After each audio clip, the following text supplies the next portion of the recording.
নৌকা এবার আপনার পালাইছে। 5 বছর চলে গেছে, আসি না মাঝখান থেকে তার যা সমর্থক আছে তাদেরকে বিপদে ফেলে গেছে। আমরা সেই বিপদ থেকে তাদের পাশে দাঁড়াইছি। এর আগে আমাদের এমপি এসে করছি 15 বছর আগে, মাঝখানে আমরা ভোট দিতে পারি নাই, তাই না? সব ভোট দিয়ে গেছে ওরা। কারা?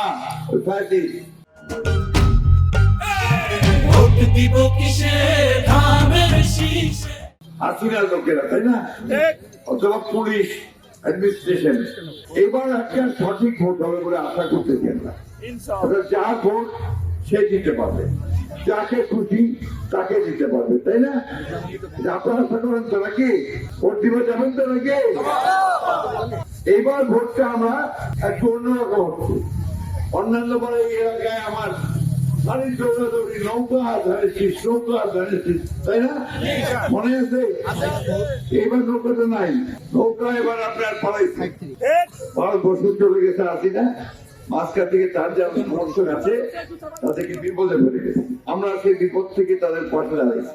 আমরা পরিষ্কার বলছি আমার হিন্দু ভাইদেরকে যে আপনারা কোন চিন্তা করবেন না, আমরা আছি আপনাদের সঙ্গে।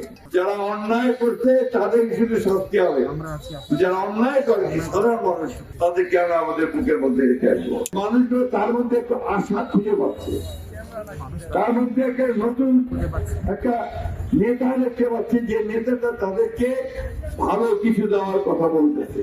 কি বলতেছে? যে আমি আপনাদেরকে বলতেছে আপনাদেরকে আমি ফ্যামিলি কার্ড দিব। ফ্যামিলি কার্ডটা কি? যে বাড়ির প্রধান যে মা, সেই মাকে যদি একটা ফ্যামিলি কার্ড দেওয়া যায় তাহলে সে অনেক কিছু করতে পারবে। সস্তায় ন্যায্য মূল্যে চাল ডাল তেল লবণ কিনতে পারবে, ওষুধ কিনতে পারবে, ন্যায্য মূল্যে স্কুলে বাচ্চাকে দিতে পারবে, স্বাস্থ্য সেবা নিতে পারবে। এই কাজগুলো সে করতে পারবে। এটা হচ্ছে ফ্যামিলি কার্ড। কৃষক কার্ড কি আছে? কৃষক কার্ড বলতেছে কৃষকদেরকে কার্ড দেওয়া হবে, যার পরে সে সার, বীজ, সেচ, পানি সস্তায় পাবে।